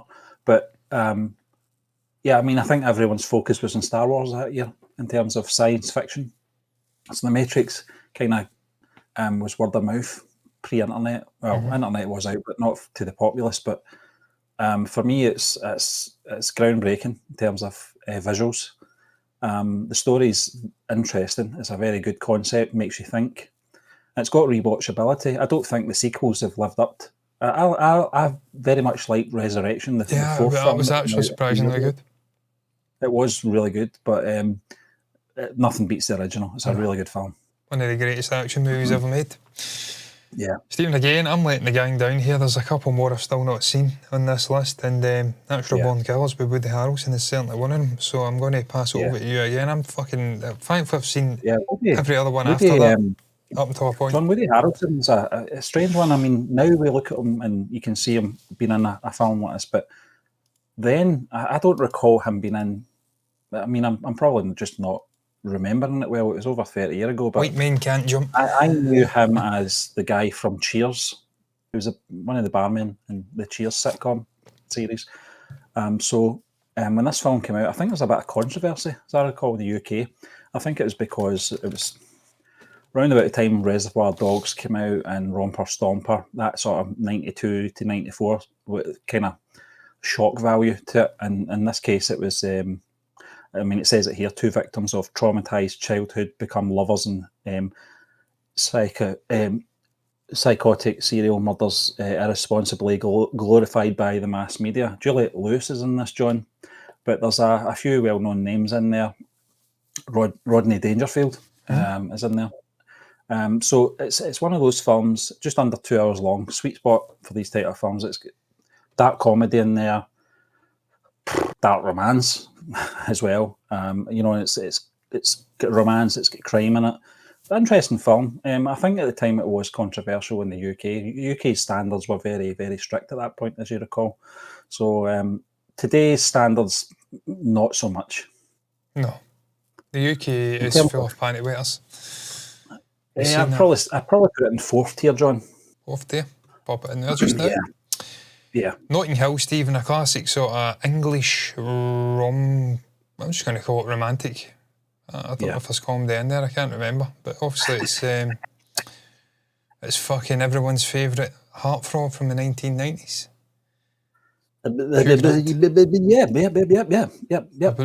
Yep, doing his best, Prince Charles at that time. And I'm fucking blanking on her name. My God, I'm looking at her. Julia Roberts. That's the one. Yeah. Erin Brockovich herself. I was trying to fit Erin Brockovich in. It was 2000 that came out. Fuck. Yeah. Released here in 2000. That's his classic late 90s sort of UK cast. You've got Stephen, it is a good film. I mean, it is. It's a good film. Yeah. Rissa Fiennes in there as well, John, who you like. Yeah, I mean, it's not my kind of film, but I mean, I still seen it and it was a fucking great film. It is a rom-com. Yeah. You can't really shit on it. I mean, Hugh Bonneville's a fucking who's who of British actors in there. Yeah. So, I mean, you can't really shit on top of it. I mean, I want to, but I can't. It's just a fine example of a rom-com. I always thought Richard Curtis directed this, but he didn't. It was Roger Mitchell. Curtis did write it, to be fair, because it reeks of him, you know, in terms of that style of writing and the genre as well, like 4 Weddings and a Funeral. But it's a good cast. Like most of these films, it's the most important thing is chemistry and good script. If you've got both of them, then it will succeed as a rom-com, and it certainly does. I tell you what, Stephen, but it's a good film. I tell you what, man, I'm kicking myself not putting this in. Sense and Sensibility should have been in here. That's one, again, I don't like to admit it, but I actually do enjoy that film quite a bit. Fucking sublime cast, Alan Rickman, Hugh Grant, Kate Winslet, Emma Thompson, Greg Wise. Fucking brilliant film. Imelda Staunton, another brilliant British cast. Really good story. That would probably be a top 30 90s film for me if it was in there. Fucking great film. But it's not there, so fuck it. It shows the calibre, John. Oh, yeah. It shows the calibre of films. Yeah, Notting Hill, Stephen, I mean, it's not a bad film, John, so because it's not my cup of tea. I can't put it down at the bottom because it's not a bad film. I'm just thinking that the 21 to 30, 1, 2, 3, 4, 5, 6, 7, 8, 9 we're at. So if we put that in there, that's 10. Yeah. We'll leave it there just now. Pulp Fiction, fucking right into the top. Let's get real here. We'll talk about that part 2. Reservoir Dogs, I mean, I would put that into second tier. Second, yeah. Saving Private Ryan, this is controversial. Oh. This is very controversial. Because it's mad. There's 2 war films came out in 1998. I ain't seen one of them. And I seen this. I was team Saving Private Ryan. I wasn't team Thin Red Line. Thin Red Line, yeah. But even then, Stephen, I mean, I would almost fucking bump Notting Hill down to put Saving Private Ryan in like 21 to 30. Yep. It's a fucking, it's a brilliant war film. Yeah. And it's phenomenal performance from obviously fucking Tom Hanks and a whole host of other incredible actors, but I don't think it's quite top 20. I don't think it's quite top 20. I agree, yeah. Schindler's List, I mean. Yeah, goes to the top, John. Phenomenal film. I know we'll talk about it more in depth in part 2, John, but I was actually watching a video the other day of a guy visiting Auschwitz, and all the shoes and bags and stuff, it's a fucking, honestly, horrendous. Yeah. And that film does brilliantly, of showcasing the humanity within such an inhumane environment. Yeah, John, just in terms of Spielberg as well, I don't know if he'd done anything this hard-hitting up to this point. But certainly this film, it's one of those films that you probably only do have to watch it once because it really does affect you. Oh, yeah. You know, and I remember watching this when it first came out, and just a phenomenal, tragic story.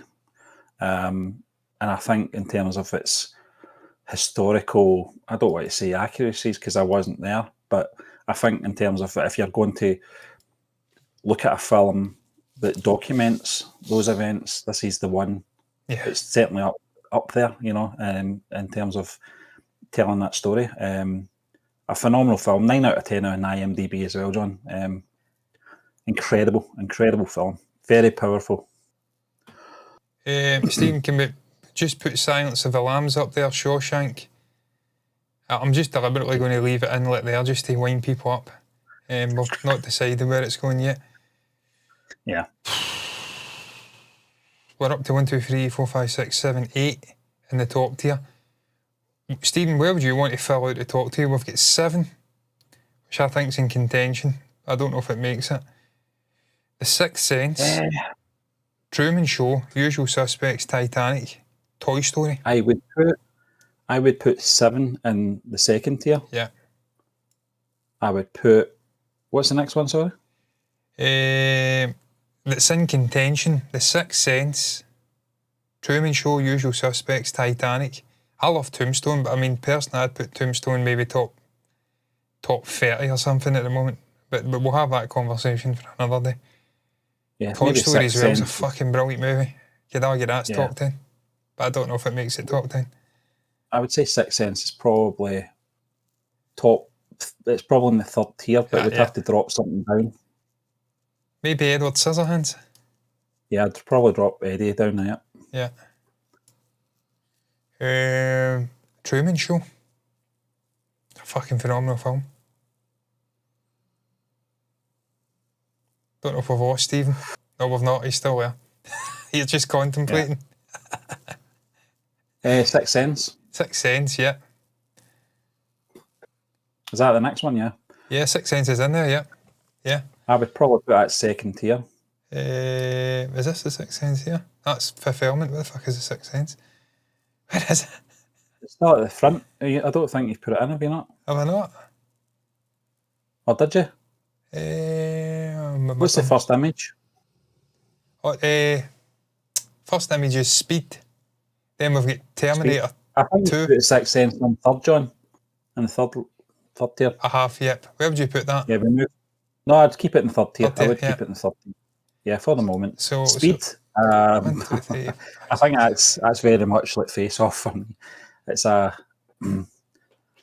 good action thriller. Speed. Yeah, I mean, Stephen, I'd put Speed in. It was in just to mention it because it was a fun fucking 90s action film. Great performance from Keanu Reeves, but it's an honourable mention. It doesn't even get into top 50. I don't even know why I put it in there. That's what it is. Terminator 2, fucking one of my favourite films of all time, but it's a tough fucking... Jesus, man, it's tough to fit it in. Isn't it? It's tough. Yeah. John, I'd put it top 10 just now. This is going to be adjusted. You've got to remember that. Yeah. I mean, we can adjust it as we're going along here just now. Big Lebowski. Never seen it. Big Lebowski for me is Coen Brothers, isn't it, again? I fucking never see Coen Brothers movies. Fuck me, man. They done Leaving fucking Arizona or something, I think, with Nick Cage. I've seen that. That was a great movie. Yeah. I would maybe put the Big Lebowski in the second tier just now. We might have to drop some of the third tier down to fourth tier. Yeah. Yeah. We'll see. We've probably bottlenecked it a little bit, but I was thinking that early on. Yeah. Breakdown, I think we'll put down into 40-50. I think we'll put that down into 40-50. Put that down into here just now. Maybe that down into like here. Yeah. Yeah. Yeah. The Insider. Kurt Russell. Insider's Al incredible. Pacino. Fucking great movie. Yeah. Two brilliant heavyweight actors. Where are we ranking it though? I would put They're all great movies. I think maybe third tier, John, for now. Great film. Truman Show. I think it's based on a true story, yeah. Truman We've Show got is... one more spot in the 1 to 10, Stephen. And I think myself, Truman Show, Titanic, Usual Suspects, and Toy Story. I mean, Trainspotting's there, but fucking... No offence, Danny, mate, but... Big Lebowski down to third spot, please. Down to third, yeah. Yeah, because I think Truman Show should be in the second tier. Yeah, I'd agree with it. Yeah. Probably Jim Carrey's finest moment as an actor, I would say. I would probably put... This is tough. It's fucking really tough. I'm beginning to regret putting some of these movies in. Because as much as I love Tombstone, and I do love it, where the fuck's it fitting? It's a fucking phenomenal film. I mean, the cast, Sam Harris, Bill Paxton, Val Kilmer, Kurt Russell. It's a fucking phenomenal film, but where the fuck does it go? I would say maybe third tier, John, and I would put Clerks down to fourth tier. What have I just done? I've just lost the whole fucking thing. There we go, back. My God, man. That's been horrendous. Where the fuck have I put Tombstone? Third tier, did you say? But then you've... Yeah, I put it up there. But I'd probably put A Few Good Men or Clerks down. You know what, Steve? I would still keep... I don't know. Because you've got Titanic. Yeah. Titanic's alright, isn't it? I mean, you know what? It's going to be controversial as fuck this. I'm putting Titanic in there. Yeah. Jurassic Park's can fucking down, by the way. American History X can get down as well. Fifth Element would just pop in there because it's a great movie, but it's fucking top 50. Thin Red Line, never seen it. Like I says, I was team Saving Private Ryan, so I'm not knocking it. It's clearly a fucking great movie. It's probably not, in terms of theatrically, it's not as good a film, but it's still a really good film. Where would you put it?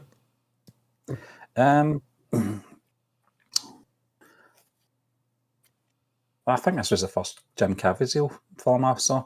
I would probably put it probably fifth. I think it's down below. It's good, but it's not as good as Saving Private Ryan in my book. The Fugitive, one of my favourite Harrison Ford movies, but again... Breakdown range.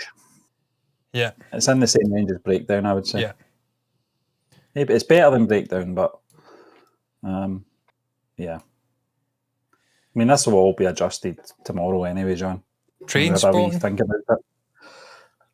We're going to have to make some decisions here, by the way, because we're running out of fucking films, period. We've got 4 more spots, and we've got 1, 2, 3, 4, 5, 6, 7, 8, 9 films left.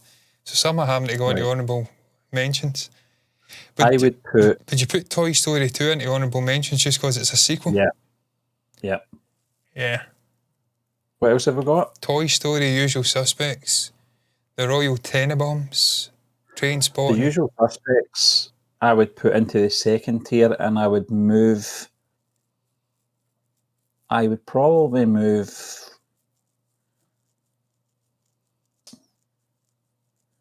Not really sure. Move one up or one down. What do we do? Something's got to give. Maybe Truman Show into the third spot, but the best of the third spot, maybe. Yeah. Insider maybe has to get down there. Yeah. Trainspotting. I mean, I fucking take a leave it. It's an honourable mention, John, for me. Yeah, I can take a leave it. Toy Story is one of the greatest sort of animated films of my lifetime. But again, is it a top 20? 1990s? Fucking could argue this. I'd probably put it in the fifth tier. Yeah. Up very high in fifth tier, yeah. It's not better than any of these films here. It's not. No. Lion King. Is it any better than fucking Toy Story?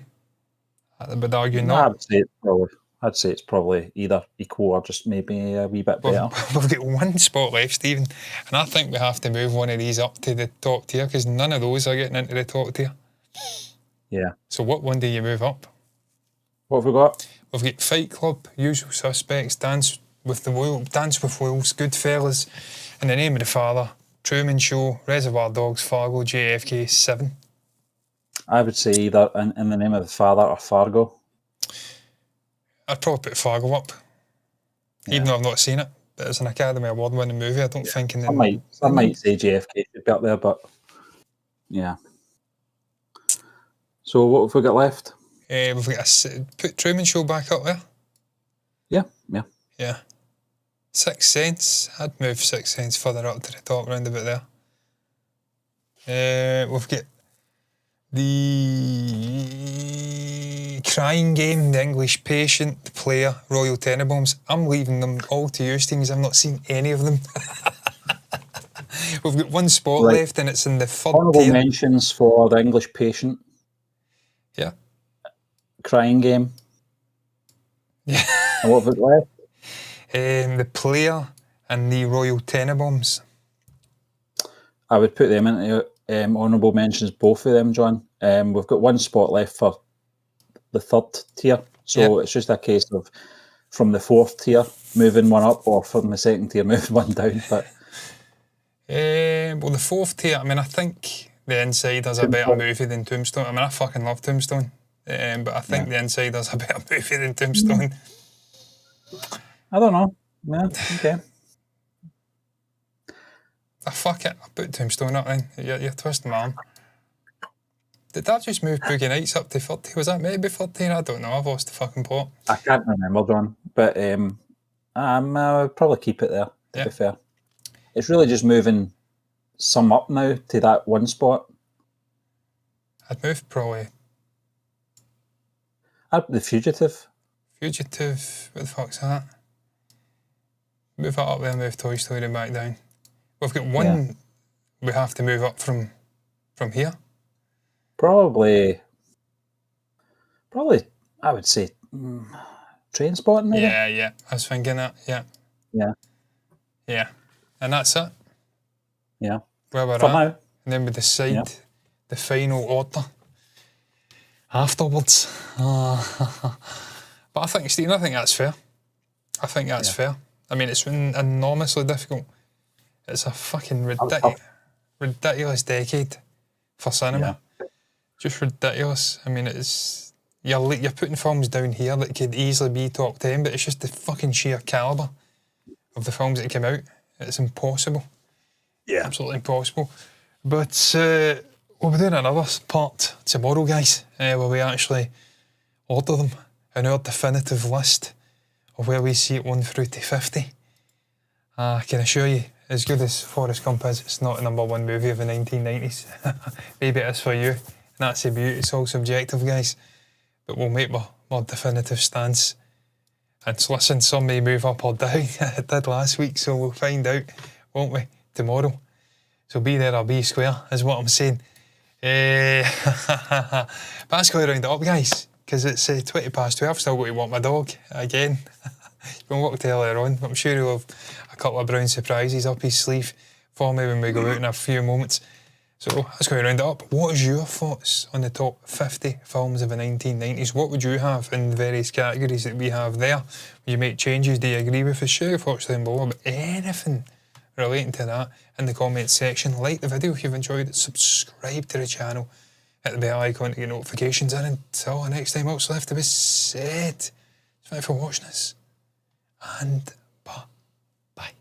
Forgot to press the button there. I didn't even look down. So unprofessional. Bye bye. Bye bye.